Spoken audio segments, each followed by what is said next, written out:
At an early age, na-realize ko kagad yung value ng pera. Kasi ang father ko kailangan pang mag-abroad para mapagtapos kami sa pag-aaral. Akala ko, kung nakatapos ka, mapasa mo yung board exam, tapos na. Hindi pala. Pag nakatapos ka, tapos ka rin. Dahil hindi ganun kadali makahanap ng trabaho. Yung unang-unang kumpanya na pasukan ko, akala ko kapag nagsipag ka, bigay mo yung best mo, maging loyal ka sa company, ang bilis umasenso. Hindi pala. No? Hanggat hindi ikaw may control ng income mo, you're not in control of your life. Alam ko, ang pag-asenso, nasa business. Kaso nga lang hindi ko alam kung ano yung business para sa akin. Na-invite ako sa networking, akala ko benta-benta. Sabi ko, hindi ko linya yan. Hindi bagay sa akin kasi chemical ako, yung products all natural.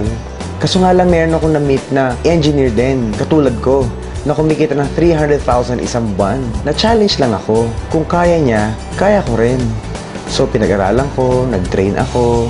And then, nag-start ako sa InGlobal, May 2009. Yung mga tao akala ko sasama sa akin, yan yung unang-unang minaniwala sa akin.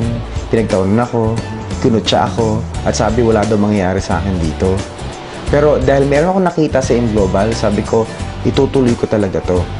Yung first check ko dito is 4,500. Naging 12,000, hanggang sa naging 60,000. Kapag sinunod mo yung sistema ng InGlobal, lalaki at lalaki ang grupo mo. Huwag ka lang talaga hihinto. I'm averaging around 100,000 pesos per week. And dahil sa InGlobal, nakapunta rin ako sa ibang bansa. Ilang beses na akong pabalik-balik sa Hong Kong. Nag-Asian cruise na rin ako. Pumunta kami sa Singapore, Malaysia, Thailand. Because of InGlobal, 2 beses po ako nakapunta ng Amerika. Ang una naming stop, Springville, Utah. Punta kami ng Olympic Village, nag-skiing kami, nag-snowboarding kami.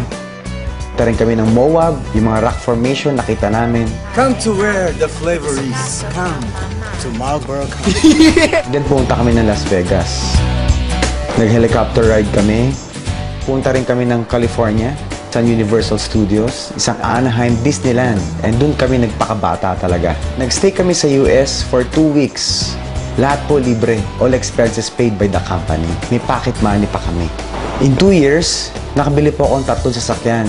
Yung first car ko, Montero. Yung mga kaibigan ko, nung nagsimula ako dito, ay nila maniwala.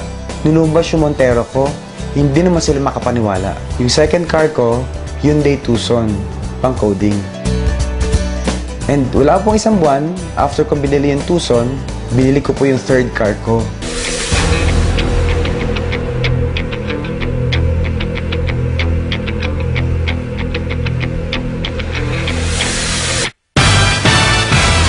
Yung Nissan 350Z.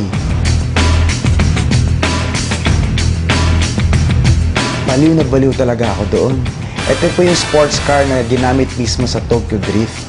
Kahit na hindi mo pangarap, kahit na pangarap ng kapitbahay mo, pag sineryoso mo, ibibigay ng InGlobal. And after 1 year, nakabili rin po ako ng condominium worth 5 million pesos.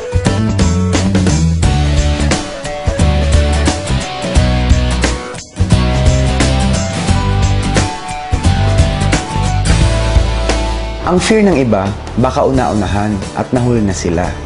Katulad ko, after 3 years pa bago ako nag-join. Pero may prinsipyo nga ako eh. You don't have to be the first. You just have to be the best. Sa InGlobal, hindi lang naman puro pera, bahay, sasakyan nagbibigay sa'yo. Nag-gain ako ng knowledge, ng skills, na-develop yung personality ko, na-boost yung confidence ko. I was able to gain control of my time and my life. And most important, I was able to become a global ambassador of hope.